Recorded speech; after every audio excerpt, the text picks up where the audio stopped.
It wasn't that. I just didn't want to be a bother. Well, you're never a bother, AJ. You say that now, you'll regret those words. I guess, yeah. I probably will regret those words.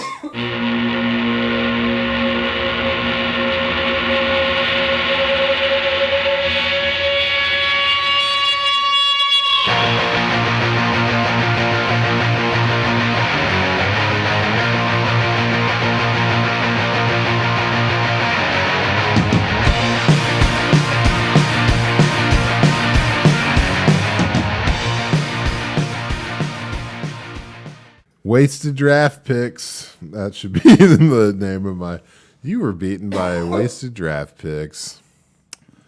Anyway, speaking of wasted draft picks, it's 6:30 p.m. over here, 4:30 Christian time, and we're back at it again. Last week we did the 2020 class. We out here, and now we're doing the 2021 class, also known as Chronicle of Failure for myself and Victory Lap City for others of us. You may recognize the threads. the 2-5. Oh, Elijah Mitchell, dog. I'm wearing this self-care shirt, just in case you also drafted poorly in this class. Take care of yourself, man. hell yeah. It was cool because we're going through our rookie draft order, right? So 1 through 36, and we're going to do position groups, start with the wide receivers. But Christian actually got Elijah Moore to pick the number 25 because he was picked. Elijah Mitchell. Oh, yeah. Elijah Mitchell got Christian. We're not talking about your regret Oh, my God. of who you did and didn't get. Okay. Start it over. You got this. Elijah Mitchell was kind enough to take Christian's advice and pick number 25 after being drafted as the 25th player in our rookie draft. So to pay respect to Christian and his faith, he's like, okay, I'm number 25 in your draft. I got you 25 now. in your heart. 25 in your program as well. Anyway, that was a long way to say nothing at all. Welcome to Rough Draft Research, where the off season is our on season. So let's get into the 2021 class. Some bangers, some hits, and we're going to start it out with the biggest hit of them all. I'd say Jamar Chase, wide receiver. So we're going to go ahead and give these guys designations such as stud, starter, hold, and bust. And, coming off of a rookie year, it's kind of hard to say for sure what any of these guys are. As far as, you can't call a guy a bust. Maybe he just didn't have the opportunity yet. But you can definitely call out some studs. And I think we got one here with Jamar Chase. Huge stud. So he had an epic rookie year, put up north of 1,400 yards, had the 13 touchdowns, and led the team in targets. What are you going to do? Joe Burrow found his swag, and they picked it right up from where they left it off at LSU. Nothing really changes as far as competition for targets on this team. He's still got Tyler Boyd. He's still got T. Higgins. But the one thing that doesn't need to change is how effective all three of those guys were and how on point Joe Burrow was. So they're just going to roll it into the future being badasses. I don't know. What do you say about a stud, No, I mean, there's not a lot to say about Jamar Chase. I just watch him, I guess. Just, sure. Turn on the film and just see for yourself. He's just a fucking animal. There's not much to say. And he went into probably the best case scenario of where he could have gotten drafted to go with his best friend who he already has a connection with. And now they're just, like you're saying, just going to ride off into the future together. And, you're probably going to see similar production from him as long as he doesn't get hurt every single year. So maybe a little less, maybe a little more here and there, but this is about probably what you're going to get. And you got to be stoked if you took Jamar. Yeah, buddy. Yeah, I'd be stoked if I had him, but, I don't have him anywhere. That's okay. I've got plenty of other guys from this class. We'll get into it. But one thing to note is he was the 1-4 in our Dynasty draft. Oh. And that was a little surprising at the time. We'll get into I a mean, if couple you of the remember others. all the crazy news that came out, though, it's not crazy if you remember being sitting in it, because we have our draft pretty early. You know, all the concerns with the dropping of the NFL ball, like the ball's too big, like god dang. Oh, yeah. Lazy route runner, right? Yeah, I believe someone around here mentioned that a couple times. He was a lot of people still- mentioned it. He was still the first wide receiver off the board too. So you could just make the argument that, well, Should've- Pitts shouldn't have gone in front of him, and then the other Yeah. two were running backs. So, you know, like running backs, people fall head and shoulders over. I do it all the time, so that makes sense. Pitts is really the only one that should have gone behind Chase. Yeah, and I guess that's kind of what I was getting at. Yeah, we like to call that a Babcock. So Yeah, well, you know, the guy who drafted Pitts also has T. Higgins, so you don't want to double that's dip true. That's true. in the Tiger's blood like I do every time I go to the Snow Cone Shack. But, well, cool. blood Let's is just good. keep rolling. Devonta Smith was the 1-6. And, you know, he had a pretty okay rookie year. Over 100 Decent little year. targets, over 900 yards. But he's playing on the Eagles, and Jalen Hurts wasn't really crushing it as far as feeding his targets. But he pretty much had the whole wide out game to himself. And that kind of changes drastically going into this year with the addition of A.J. Brown. Hats off to the Eagles, by the way. Thank you. Thank you for stopping the bleeding. Don't draft a wide receiver. Just trade for one. Like, you don't have to guess anymore. Yeah, you clearly can't figure it out, so just take one you already know is good. 31 other teams are doing a little bit of test work for you. Go ahead and Yeah. just pick up someone that they can't afford to keep. Yeah. So, yeah, as far as Devonta Smith, you know, gosh, I just don't know how to feel about this. You know, Dallas Goedert's going to be over the top. I want to call him the starter still because it's hard not to. He had some pretty awesome draft capital, but he's definitely the number 2 guy on this offense. And I don't really think that's bad for him, though. I actually really like the addition of A.J. Brown for Devonta Smith. I have him as a starter because of that. I think having A.J. Brown as a true number 1 presence opens up a lot underneath for Smith. He's not going to deal as much double coverage. My issue is still being worried about the Eagles as a concept. When they were running the ball 31.5 times per game last season, that was second in the league only to Tennessee, who have Derrick Henry. So now, are they going to keep running the ball that much? Or is trading for A.J. Brown a clear sign that they want to get out of that? And is Hurts good enough to pass all the time?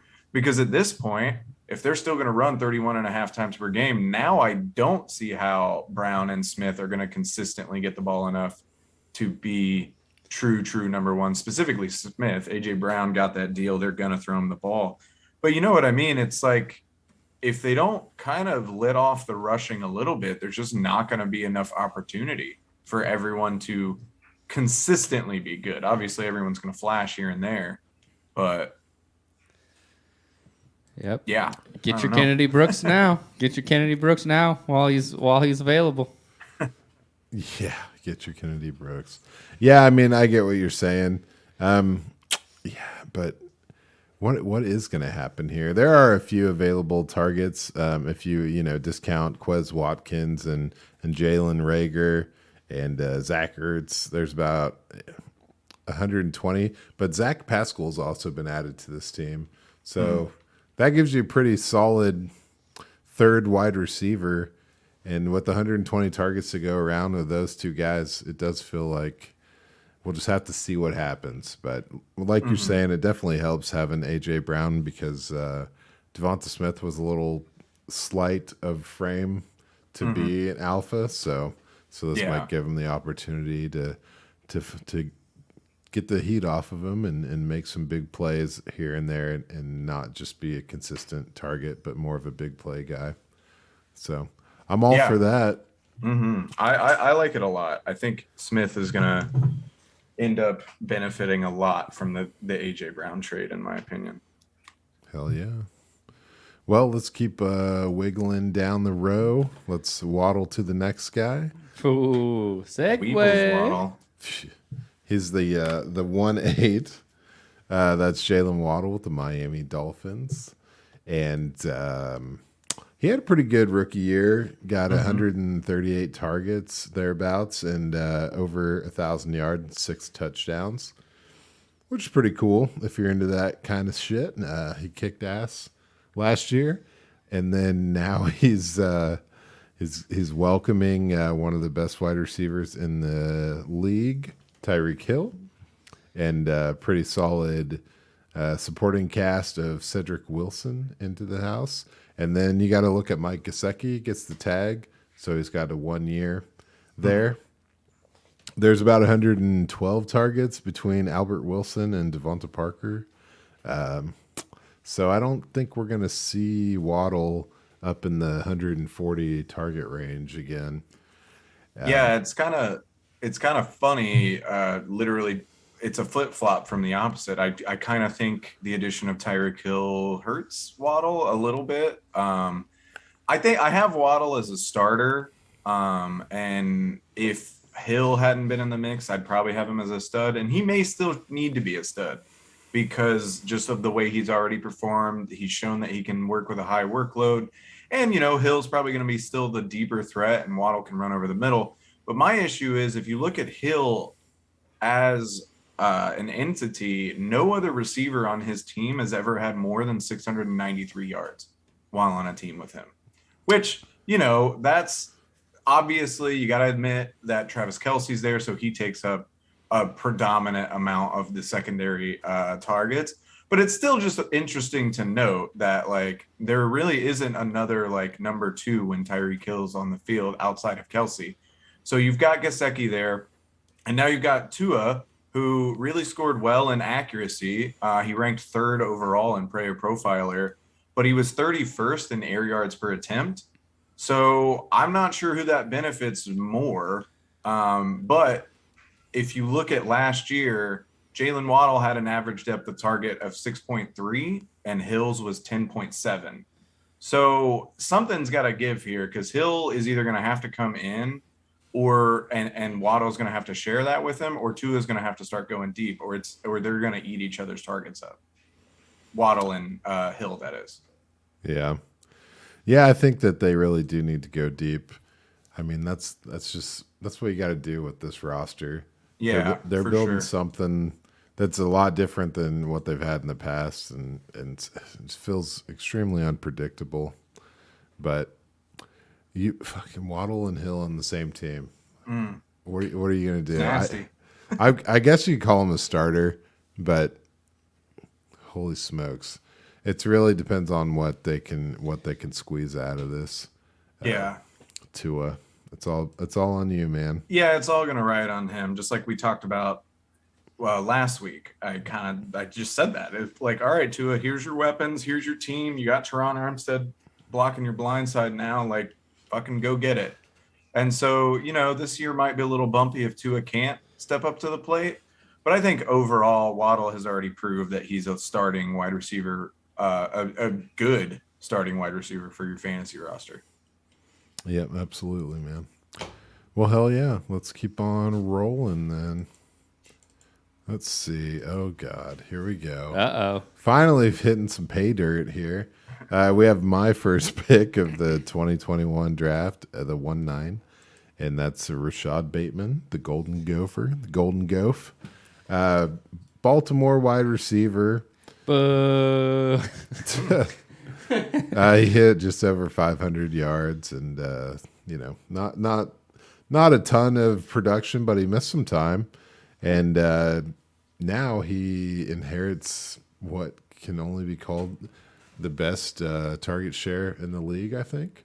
as far as non-competition targets. So 195 between Sammy Watkins and Hollywood Marquise Brown, and no draft capital added, no offseason moves in the inward direction, only outward. So that's pretty extreme.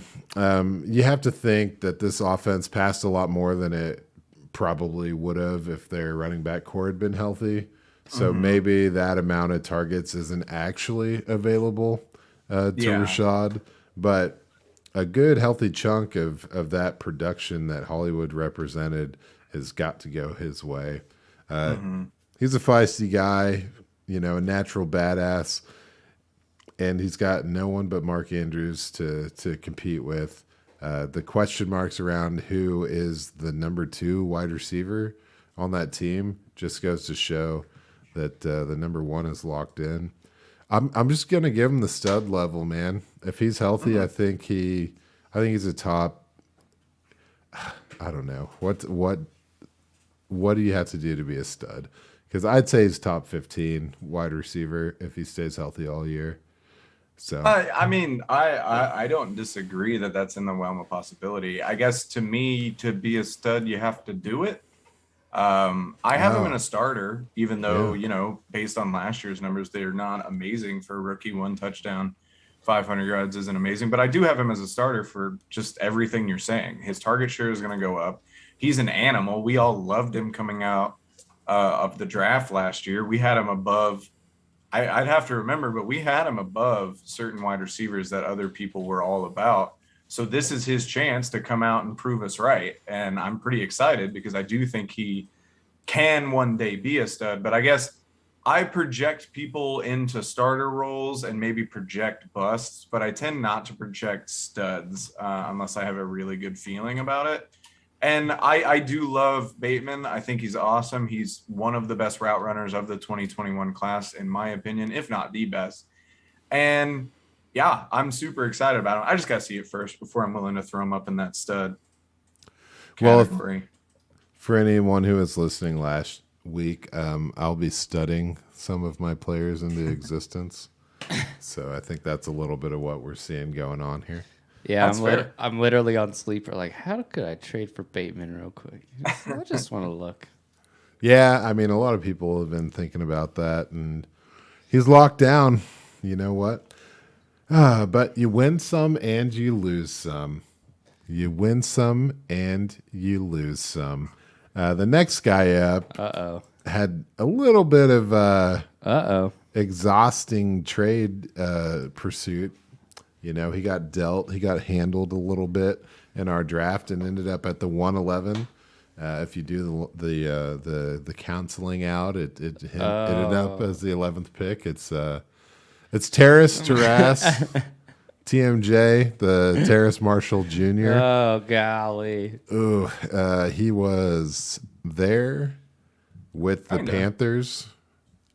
In spirit, the stars aligned on that one. I thought Joe Brady. Oh yeah, Sam Darnold. He's coming out fucking blazing. Oh yeah, I mean anyone who was sipping that Sam Darnold Kool-Aid was, they're just pouring gas on this Terrace Marshal Jr. This Terrace Marshal Jr. love. So I went after TMJ in a big way. Turns out. He struggled with injuries, didn't see a lot of playing time, mustered 138 yards. I still think he's the wide receiver 3 on this team. Not a lot of change as far as Robbie Anderson and DJ Moore. Obviously, a healthy CMC is going to eat into everybody's workload for the Panthers, but I'm clearly going to hold him and hope for the best. If all of my players can just stay healthy all year and don't beat anyone up in Las Vegas and don't bet on any of your own football games, I'm pretty sure I could win the championship. Yeah. So that's fair. I'm going to need you, Terrace. My hopes aren't soaring for Terrace Marshal Jr. It's not because of anything he did. It's just I don't know what the fuck is going on in Carolina, and I'm not really sure that I'm ready to jump on to that bandwagon. But I'm also not ready to write off a player that's as good as Marshall was in college and could be in the NFL. So, yeah, I'm right there with you. I definitely have him as a hold. Not getting rid of him if he's on my roster. I mean, his value is at an all-time low anyway, so you basically have to trade him for scraps or cut him. So that would not be worth it. Just stash him on your roster and just wait for Carolina to pull their head out of their ass, I guess, and figure out what they're going to do at quarterback. Well, I will do that. Wait for Carolina to pull their heads out of their ass or their ass. Anyway, before I pivoted and made a trade up to get Marshall from a guy who had already drafted Marshall in the draft by ransoming Trey Lance over him, before all that happened, I was pretty content to go after Elijah Moore, Unfortunately, in real time, alcohol won that battle, and I lost. So Elijah Moore ended up going to someone else at the 2-3, and he had a great year. It wasn't over the top. He did miss 6 games, but he put up over 500 yards and had 5 touchdowns. I believe he led the team in targets. Yeah, I think he led the team in targets, which was surprising considering he missed time. Anyway, Crowder and Braxton Berrios are no longer there, and so that opens up, a better than 130 targets, which will run into the opening arms of Garrett Wilson. So that's a big concern. This is a thick depth chart when you consider Corey Davis and Garrett Wilson, and then Breece Hall. Yeah, he's got to be getting some targets. They got 2 pretty proven pass catching running backs. I say proven, I mean college production wise. They got some good pass catchers out of the backfield, hopefully coming their way. So what's up? I think that he's a starter. I think he could have been a stud if it weren't for the Garrett Wilson ad. But he proved he is who we all thought he was. Just kind of an aggressive football player with the skills to back it up and a reliable target for a young quarterback. Yeah. And, fuck, what are you going to do? Oh, for sure. I really like Moore. You're probably right. He'd be leaning more stud if Garrett Wilson didn't show up. But he was having an awesome rookie year until injury kind of derailed him a bit. He was averaging 7 targets per game, about 50 yards and 4 catches. If you could up the touchdowns there and maybe up the yardage a little bit, I like getting 7 targets a game as a slot receiver at a minimum, because you can go up or down from there, obviously law of averages and whatnot. But I'm really excited about Elijah Moore. You just got to see how the Jets work and how they're going to run the offense. And, Zach Wilson so far in camp isn't really blowing anybody away. So that's a little worrying. So we got to just kind of see with the Jets, but I definitely have him on a starter level. You mean Zach Wilson is just still struggling? Yeah, that's what it sounds like. Damn, But it's also June. I thought he wasn't there word. June's the new July. Wasn't there word that he was kind of beefing up a little bit though? Yeah, he beefed up, but now apparently he can't hit the broadside of a barn. So he needs what to are you beef gonna down. do? I'd rather you be skinny and be able to throw the ball where you need it to go. Who's that guy that down? had his moment of glory last year for the Jets? That quarterback, Matt White. Mike White. Mike White. Yeah. Mike White. Yeah. Add him on their super flex. You heard it here first, folks. They should have got after Tyler Huntley, Yeah. Yeah, cool. All right. Well, yeah, I think we're all still excited about Elijah Moore, but not about the Jets, which feels natural. Yeah. Feels natural. I'm excited about the Jets. Okay. All right, well, Zach Wilson, it's June. You got a couple of months, but oh yeah, I mean Zach Wilson has to put it together, but if he can do that, and even if he plays passable, I'm excited for this Jets offense. Just the players: Breece Hall, Garrett Wilson, Elijah Moore. Yeah, I want to see those guys play football a bunch. Why wouldn't I? I know it's like these guys are playing Dynasty, Tyler Conklin. Wow. Here you go, dude. CJ Uzama in there. Oh Let's shit! go. Wow. Man. You guys, you know how to get me going. Now the excitement is over the top. I'm going to have to simmer down. Speaking of simmering down, Kadarius Toney. What the fuck is going on? The 2-5. Felt like a steal. This went into the season feeling like, wow, this guy just got a bargain with Kadarius Toney. He came out and he crushed it. And then it got a little weird. He got ejected from a game, what I would call probably a career game for a rookie. He decided that playing football really well wasn't as important as, asserting himself as far as, I don't know, standing up for himself in an aggressive, unsportsman type way, which is cool. You got to do what you got to do. But yeah, he had that big game as like 29.6 fantasy points. Somehow, he did all that without scoring a single touchdown last year.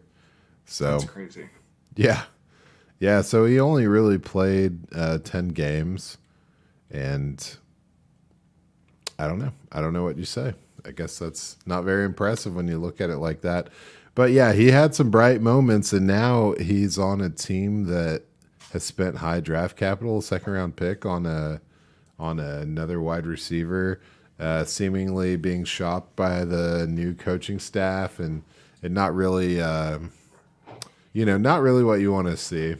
So, I give him the hold status, but it's kind of feeling like one of those guys that had it flashes but couldn't put it all together. Couldn't make it work with the organization. I definitely would have put him in the starter category, but with everything that's going on with the trade rumors and everything you kind of already talked about, it's just Tony's a dynamic playmaker. So the only reason you would ever want to trade somebody like that, in my opinion, would be like an attitude type problem. I don't know if that's what's going on. I don't know if it's an attitude thing, a scheme thing, or if they're just not clicking somehow. But whatever it is, it makes me not really want anything to do with it. But if I already had Toney on my roster, I wouldn't be getting rid of him because he did have flashes and you want to see. But yeah, this has the rumblings of a possible bust material for sure. Yeah. Yeah, I don't think he finished his last year with Florida because of things that were not football or injury related. But maybe you shouldn't have taken that guy in the first round then, New York. Dude. You know what? This is New York. Don't you Wandale Robinson them. Honestly though, he played quarterback in high school though, right? Amazing. Bro. So gotcha. He'll land somewhere. Another reason not to talk to AJ. All right, back to it, boys. Okay, next up is Amon Ra St. Brown. I think we all. This is a nice okay, all right. Take a penny, leave a penny. Oh, very nice. Amon Ra St. Brown coming out the 2-6, and boom, leads the team in targets. 900 yards, 5 touchdowns, healthy all season. Just red hot, awesome. And what else would you expect the Lions to do except for add DJ Chark and Jameson Williams and pretty much say thank you for getting us through that stopgap year. You are the wide receiver 3 on the team now. We called that shit about a year ago when we said that Amon Ra could show out because there's no one else on that team, and then you could trade him at the end of the year when his value is going to be the highest. However, I don't think any of us would have predicted how good Amon Ra was going to be. We were thinking maybe like he pops off for 600 yards and a couple touchdowns, and then you see some flashes, you trade him for a second or maybe like a late first. Now you could get pretty decent value for him. People are really, really excited about him. But exactly what you're saying, they bring in Jameson Williams, they bring in DJ Chark, Swift's still there, Hawkinson's still there. I still think Amon Ra is going to be a productive player, but I don't think he's getting 119 targets ever again. You know, like I just don't see that happening. So this could have been kind of his amazing year, and he crushed it. He did it. I just don't know if I don't think you're going to get much better than where he's at now. Yeah. Yeah, I mean, coming into the year, you know, I wasn't impressed by his route running or his athleticism, but the thing with him was he kind of caught everything that went his way. And to have Jared Goff as your quarterback, and he hit, you know, about the 78 percentile or 78% catch rate. So that translated, and you know, the targets might go down, but the efficiencies doesn't seem like it's going to.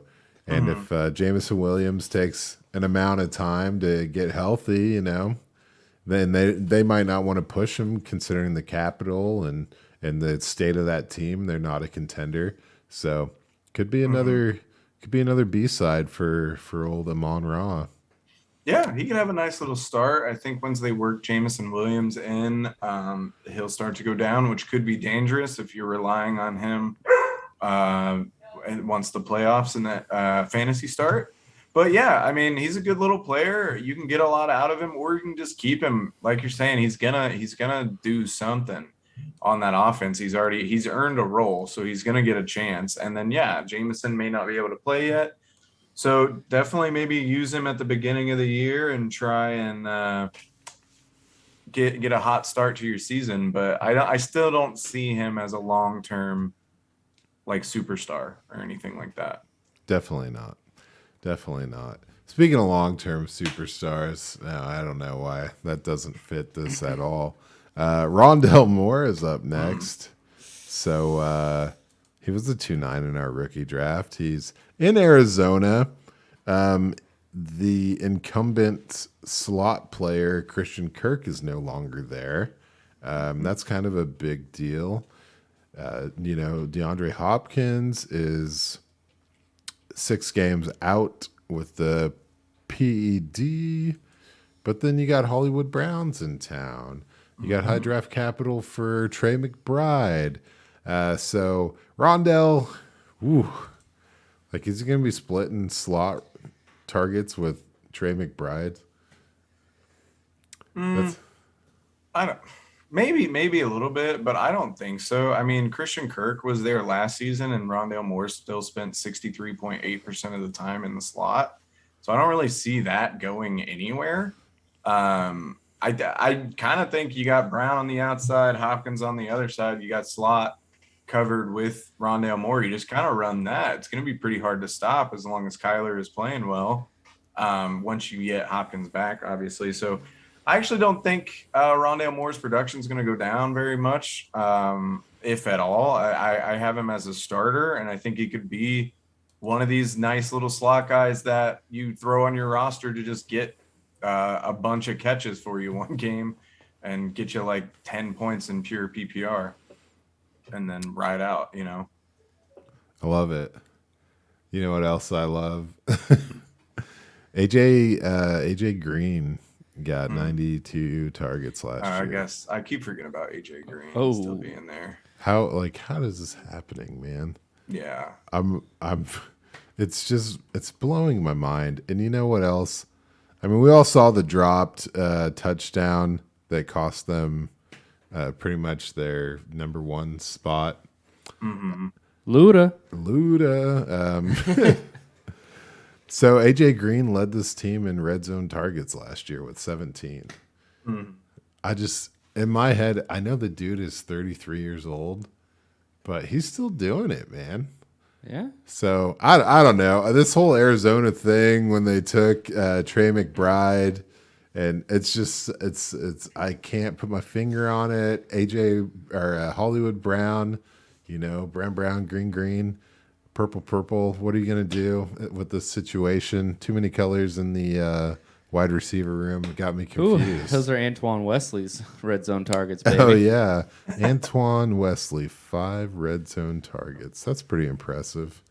You guys, I don't hope I'm not stealing too much of your thunder. I know you talk about red zone targets sometimes, and they got me interested. I was looking through that, and 5 of these rookies led their teams in red zone targets. I don't know if you guys want to play a fun game to try to figure out which 5 they were. I'm down. Jamar Chase. Yeah. Devonta Smith. I remember I looked it up. His was pretty high. Is he on there? Nope. No. Okay. Amon Ra St Brown. Yeah. Jalen Waddle. Yeah. Nico Collins. Nope. Oh. Is it someone we've already talked about? No, the next 2 we haven't talked about. Okay. They're not wide receivers. Oh. Gotcha. So Kyle Pitts. Yeah. Yep. And Pat Freiermuth. Nope. No. Okay. The 5th guy is Kenny Gainwell. Oh. Yeah.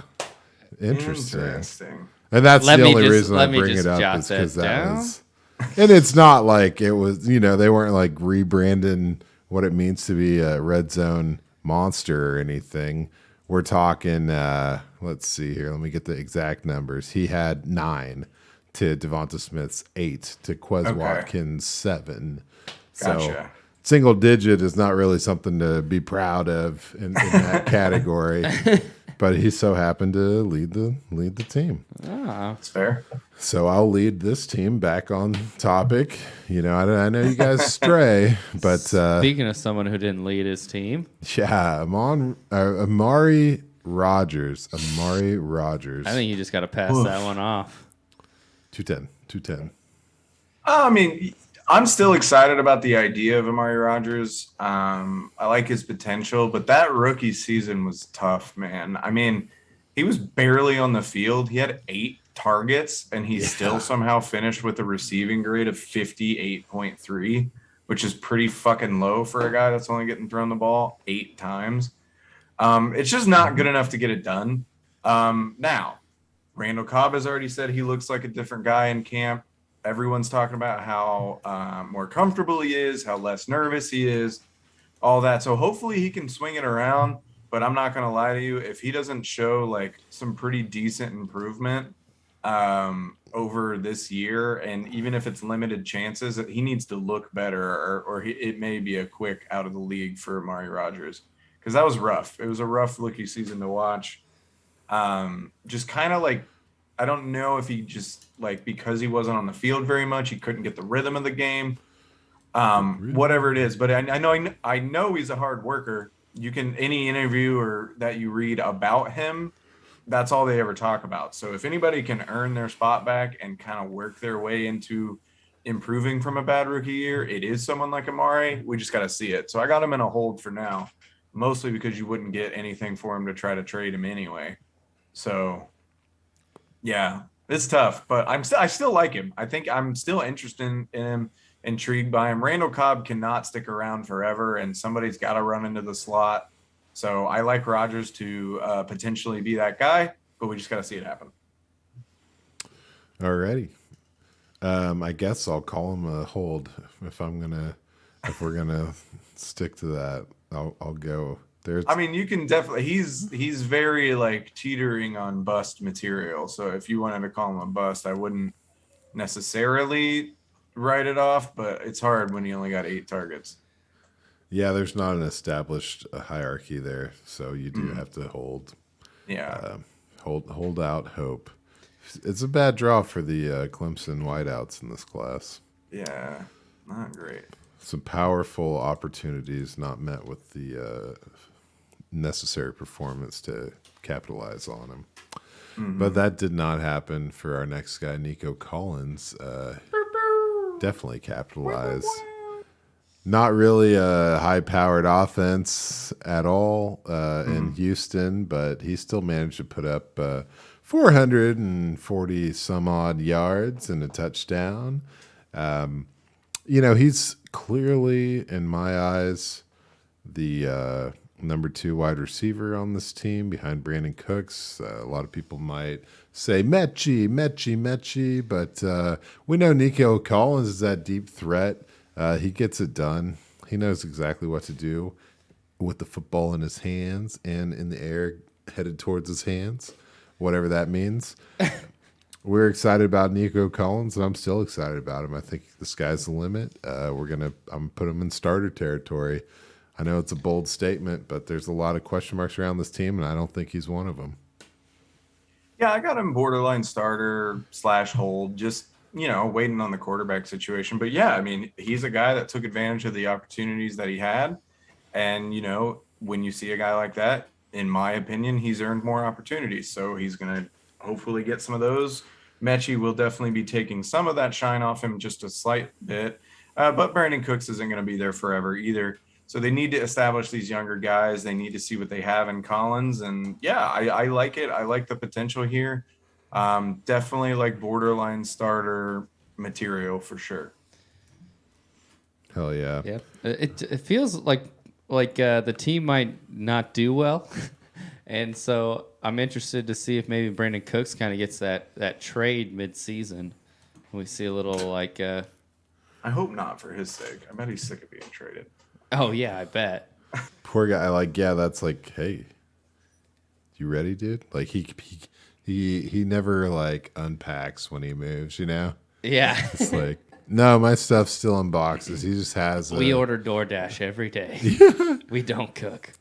You just call, his phone rings and he just has a moving van packed in the garage, and he's like, just tell me which city.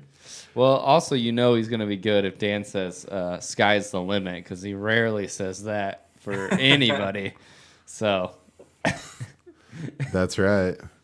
No, I mean, Nico Collins is 6'4", 215. He's a deep threat. Got some speed and got some style to his game. He's a guy that we're excited about. He landed in a dumpster fire, and he's making the most of it. I think he's got plenty of potential to keep it rolling. Hating, controlling. He's gonna be riding dirty. Love it. All right, next guy up is Dyami Brown. We all know the story here. High hopes, pretty solid opportunities, really. Not really much came of it. He was the 3-4, and only had 12 catches, 165 yards, and Curtis Samuel wasn't very healthy, but now they got Jahan Dotson going with Terry McLaurin. If you end up with a healthier version of Logan Thomas, we all know J.D. McKissick's still in town, soaking up targets like a dry sponge. And then you got Carson Wentz, who should represent an upgrade in the quarterback room. So, damn, just going to have to hold on to Dyami, Yeah. Yeah, I'm pretty excited that I just got him in our Superflex League so that I get to hold on to him like that. But honestly, I have him kind of looped in with 4 other receivers, and I just call them my what the fuck receiver room right now. Okay. Because Dyami Brown, Josh Palmer, Simi Fehoko, Dwayne Eskridge, and Tylan Wallace are all guys who I like their potential, but then this offseason kind of fucked up their stuff. Everyone thought Mike Williams was going to leave and Josh Palmer was going to be the number 2. And then they signed Mike Williams to the sick contract. Tylan Wallace has a good shout, but who knows who's going to be the number 2 with the Ravens. And as your point, echoing everything you say with Dyami Brown, now you've got Jahan Dotson there, who's going to be a stud. And you have Curtis Samuel still, if he can ever see the field, Terry McLaurin. And then you got Simi Fehoko. You think Amari Cooper's out the door, and then they go and draft Jalen Tolbert in the second round. Was it second round? Right. Jalen Tolbert was second round.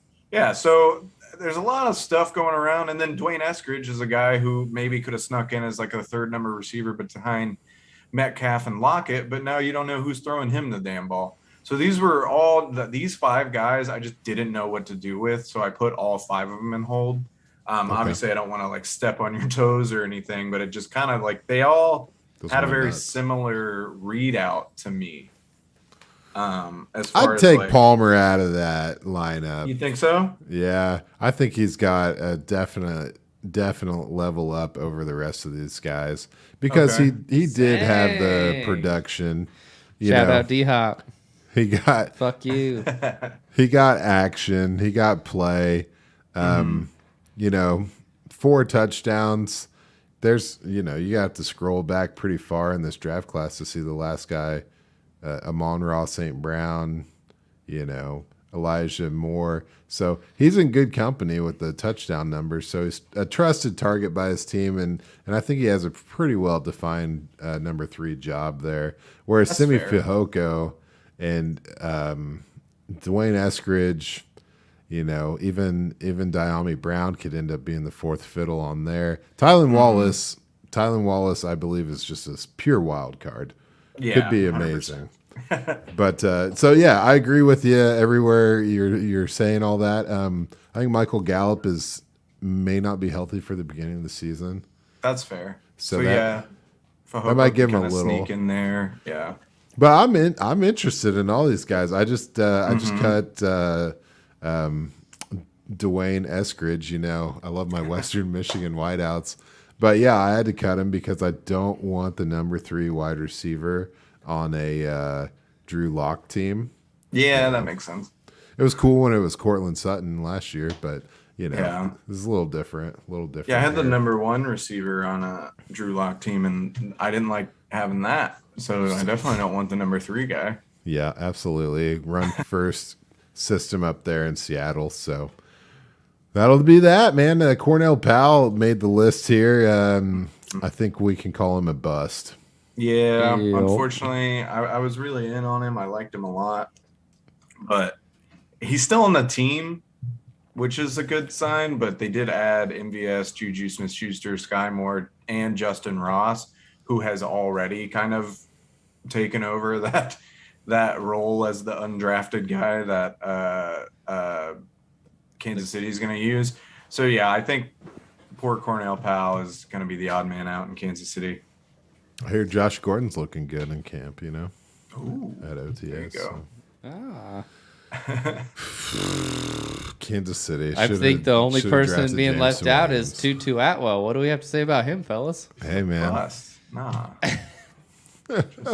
just nah. Yep. He got rammed in there somehow. Well, thanks for watching, everyone. That's the wide receivers of 2021. Slow clap, wide receivers. It's like good job, guys. You guys did well. Good job catching the ball and stuff. You were wide. You were receiving. You were out wide in the slot. Caught it or not. Got hot. Dropped it. I think this is gonna be one of my favorite classes, probably, just because this is really when the podcast was kind of feeling itself, I thought, and really, really getting into our vibe. So I'm always gonna be really high on all these guys. I think. Yeah. We were definitely going to know way too much information. Let's say I still haven't dropped Kylan Hill. Yeah, dude. Come on. Just tell me to drop him, but I won't. I actually don't.